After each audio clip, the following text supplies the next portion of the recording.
Olá, pessoal! Sejam todos muito bem-vindos à nossa sala de aula virtual. Eu sou a professora Glaucimara, especialista em metodologia do ensino de língua portuguesa e literatura, e hoje vou estar aqui trabalhando com vocês a respeito das dissertações argumentativas. Isso mesmo, aula de redação para vocês.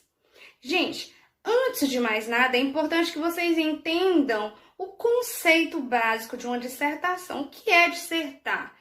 Dissertar significa discorrer a respeito de um tema, de um assunto, apresentando ideias organizadas com um desenvolvimento coerente por meio da análise de fatos e dados inseridos em um determinado texto, podendo argumentar, defender ou refutar, fazendo uso de explicações, justificativas, fundamentações, de modo a comprovar a sua hipótese, persuadindo ou convencendo o leitor a respeito daquilo que você vai tratar no seu texto. Ou seja, esse texto aí, gente, tem um pouquinho das características de um texto publicitário. Por quê? Porque você tem que convencer por A mais B que o que você está dizendo é verdade e que a ideia que você está trazendo, ela é a correta, certo? Então, é mais ou menos isso aí a ideia principal de um texto dissertativo. Gente, e dentro dos textos dissertativos, existem algumas características básicas que vocês precisam saber. Dentre elas, que esse texto deve ser escrito na terceira pessoa. Sim, na terceira pessoa, que nos leva à segunda característica, que é a impessoalidade. Você não pode se colocar no texto dissertativo argumentativo e nem tampouco você pode se referir diretamente ao seu leitor. Como assim, professor? Então, como é que eu vou fazer esse texto? Gente, é muito simples. Vocês não podem usar, melhor dizendo, pronomes diretos. Por exemplo, você, seu, teu ou você que está lendo agora. Tá? Você não está contando historinha, você não está produzindo um conto, não, certo? Você está expressando opiniões por meio de fatos que comprovem uma hipótese, ok? Então, é importante que vocês entendam que, naquele momento, não tem amiguinho ali, você não está conversando com o seu amiguinho.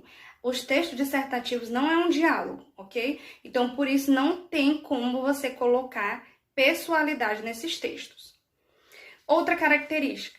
Gente, vocês precisam ter clareza, usando palavras simples.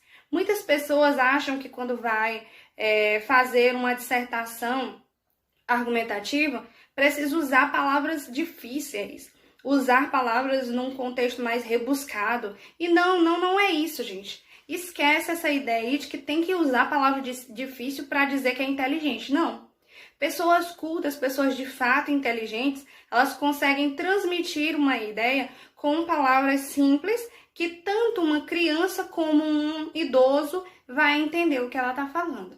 Então, é importante que vocês entendam isso. Não vão procurar palavras difíceis, mas sim expor suas ideias com clareza, de maneira objetiva, direta, vai direto ao ponto. Não dá para você enrolar em uma dissertação argumentativa, até porque é um texto curto, certo? Uma boa dissertação, ela tem em média entre 15 a 30 linhas, é o máximo. Então, qual que as folhas de redação de Enem e de provas de concurso, elas são limitadas, tem um tanto de linha determinado. Por isso que você tem que ser uma pessoa inteligente o suficiente para saber transmitir o seu conhecimento em poucas palavras e de maneira clara. Esse daí é o ponto-chave de uma boa dissertação. E existe uma estrutura básica dentro de um texto dissertativo argumentativo. Sim, pessoas. Muitas pessoas dizem assim, gente, a estrutura básica tem que ter introdução, desenvolvimento e conclusão. Beleza, sim, tem que ter isso. Mas de que maneira isso deve ser organizado? É isso que eu vou falar aqui com vocês. Bem, gente, geralmente o primeiro parágrafo, que é o parágrafo de introdução, você deve apresentar nesse primeiro parágrafo o tema os argumentos 1, 2 e 3. Por que eu falo assim, gente? Porque geralmente nós temos 3 argumentos principais que fundamentam a nossa ideia, que nos ajudam a defender aquela ideia que estamos trazendo, a nossa tese trazida dentro da dissertação. Então, no primeiro parágrafo, que é o parágrafo de introdução, você deve colocar nele o tema e os 3 argumentos básicos que você vai abordar. No segundo parágrafo, você desenvolve o argumento 1. No segundo parágrafo, você desenvolve o argumento 2. No terceiro parágrafo, você desenvolve o argumento 3. E no quarto parágrafo, você retoma o tema e faz suas considerações finais, ou seja, você conclui sua ideia, dando muitas vezes até mesmo uma solução para aquele problema, se você tiver, né? Você pode dar uma solução para o problema apresentado no tema da redação. Beleza. Depois de você saber disso, professora, mas como é que eu vou fazer isso? Calma, tá bom? Calma. Hoje vocês vão aprender como se faz um parágrafo de redação nota 1000. Isso, pessoas. Existe segredo para fazer um bom parágrafo. Se você não sabia, você vai ficar sabendo hoje. Se você já sabia, aqui você vai só ampliar os seus conhecimentos. Então, para estruturar um bom parágrafo, é necessário que você siga 3 vertentes básicas. Como assim, professora? Nas primeiras frases ou no início do seu parágrafo, melhor dizendo, você deve apresentar a ideia que aquele parágrafo vai abordar, ou seja, o argumento que você vai utilizar e vai defender naquele parágrafo. Na segunda parte do seu parágrafo, você vai trazer a ideia central, dando exemplos, dados, estatísticas ou citações que fundamentem a sua ideia, ok? E no finalzinho do seu parágrafo, você deve concluir o pensamento daquele parágrafo. Isso mesmo, mas você não pode deixar de manter a ligação entre um parágrafo e outro. Jesus amado, você deve estar dizendo assim, professora, tem tudo isso para fazer um parágrafozinho, não é só botar lá e um ponto no final e dar o outro parágrafo. Não, não é. Então, para vocês entenderem melhor, eu trouxe um exemplo que vocês vão perceber cada uma dessas vertentes que eu acabei de dizer aqui para vocês. Olha só, esse parágrafo aí, eu tirei ele de uma redação nota 1000 de 2014, onde o tema dessa redação era publicidade infantil em questão no Brasil. O autor era o aluno Carlos Eduardo Lopes Marciano. Então, vamos lá entender como é que essas vertentes que eu acabei de falar, elas se organizam dentro de um parágrafo. Olha só. Há quem duvide da capacidade de convencimento dos meios de comunicação. No entanto, tais artifícios já foram responsáveis por mudar o curso da história. Olha só, gente. Nessa primeira parte do parágrafo, o aluno disse o quê? Ele deu o quê aí? A ideia que ele vai trazer dentro desse parágrafo. Ele está trazendo o primeiro argumento do texto dele. Qual é o argumento aí, pessoas?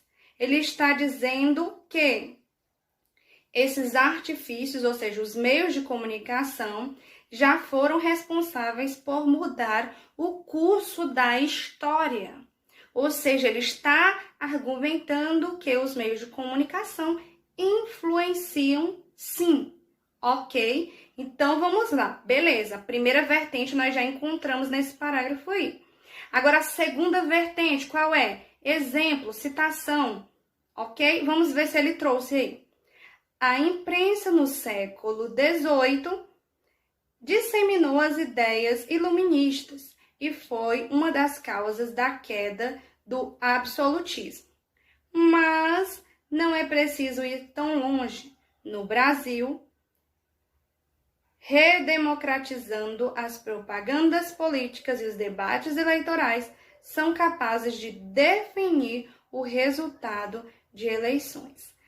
Cara, ele está trazendo aí 2 exemplos que afirmam, que fundamentam a ideia de que sim, os meios de comunicação influenciam nas pessoas. Então, qual que ele está trazendo aí? O exemplo que do próprio Brasil, que as propagandas políticas e os debates eleitorais, eles são uma das principais ferramentas que influenciam na mente das pessoas na hora da votação. Então, percebam aí que nós já encontramos as 2 vertentes. Primeiro, apresentou o argumento, depois trouxe aí uma fundamentação. Por meio de quê? Por meio de exemplos históricos. E no final aí, é impossível negar o impacto provocado por um anúncio ou uma retórica bem estruturada. Concluiu o pensamento deste parágrafo. Sim, gente, ele conseguiu aí utilizar as 3 vertentes do parágrafo. Ele deu a ideia principal, a ideia que ele ia tratar, deu um exemplo e concluiu o parágrafo. Mas, mesmo ele trazendo essas 2 vertentes, concluindo o pensamento do parágrafo, existe uma sintonia entre este parágrafo e o próximo. Presta atenção. O problema surge quando tal discurso é direcionado ao público infantil. Tá vendo, gente? Tem conexão entre os parágrafos e mesmo assim foi possível colocar as 3 vertentes no parágrafo. É por isso que essa redação foi nota 1000 e é por isso que vocês também vão estruturar um bom parágrafo. Como assim, pessoas? Essa aula de hoje, a atividade dela vai ser apenas a construção de um parágrafo. Isso mesmo, vocês vão fazer apenas um parágrafo. Mas vocês precisam, neste parágrafo, utilizar as 3 vertentes que eu acabei de passar para vocês, ok? O tema vai ser o mesmo desta redação. Publicidade infantil em questão no Brasil. Esse é o tema e vocês vão construir apenas um parágrafo. Não vale pescar desse daí, tá bom? Vocês vão estruturar o parágrafo de vocês e vão me enviar lá na plataforma. Beijos, até mais!